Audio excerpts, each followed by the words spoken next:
বাজার থেকেই লঙ্কাগুলো আগেই এনেছিলাম, আর আজকেই যে এনেছিলাম ফুল চিংড়ি। তো আমি ভাবছিলাম ফুল চিংড়ির একটা নতুন জিনিস ট্রাই করব। এই ফুল চিংড়িগুলোকে নিয়েছি, এর মধ্যে নুন, হলুদ গুঁড়ো, লঙ্কা গুঁড়ো, একটুখানি জিরে গুঁড়ো দিয়েছি, আর একটু গরম মশলা, তার সাথে 1 কুচি আদা, 3-4 কোয়া রসুন, আর একটা গোটা পেঁয়াজ দিলাম।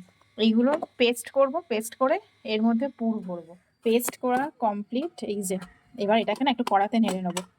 চিংড়ি মাছের কাঁচা গন্ধ থাকে তো, অনেকে খায় না, আমার হয়তো অসুবিধা নেই, কিন্তু আমি ওটা একটু অফিসে নিয়ে যাব, তো অনেক সময় চিংড়ি মাছের কাঁচা গন্ধতে খায় না অনেকে, তাই এটাকে একটু কড়াতে নেড়ে নেবো। এটা জাস্ট অল্প করে তেল দিয়ে একটু নেড়ে নিচ্ছি, ততক্ষণ এটা জলটা একটু শুকিয়ে যায়।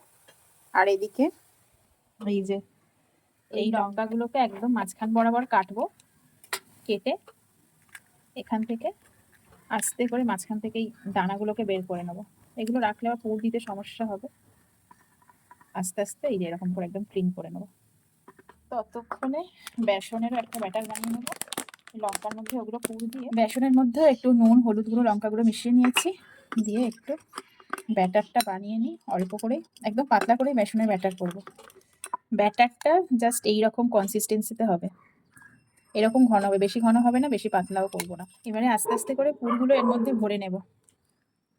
এর মধ্যে কিছুই মেশাইনি, কেউ চাইলে যাতে পুরটা আরও বেশি টাইট হয় তার জন্য একটু বেসন বা একটু ছাতু মেশাতে পারেন, বাট আমার সেটা পছন্দ না, সেজন্য আমি এই পুর মানে একদম কিছু না মিশিয়েই যে পুরটা মিক্সিতে তৈরি করেছিলাম বেটে, সেটাই একটু কড়াই নেড়ে নিয়ে এর মধ্যে দিয়ে দেবো। এইভাবে মোটামুটি রেডি হবে। এই যে এরকম হালকা করে জাস্ট গায়ে ব্যাটার দিয়ে নিয়েছি, এরপর তেলে দিয়ে দেবো।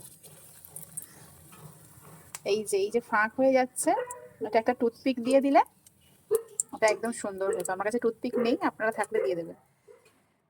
এই যে এরকম দেখতে হয়েছে ফাইনালি। তো একটু বড় বলে এগুলোকে আমি ভাবছি একটু মাঝখান থেকে কেটে পরিবেশন করলে কেমন হয়। এই যে একদম ভিতরটা পুর দেওয়া, এইরকম ছোট ছোট করে কেটে পরিবেশন করলে আমার মতে ভালো হয়। কেউ গোটা গোটাও খেতে পারেন।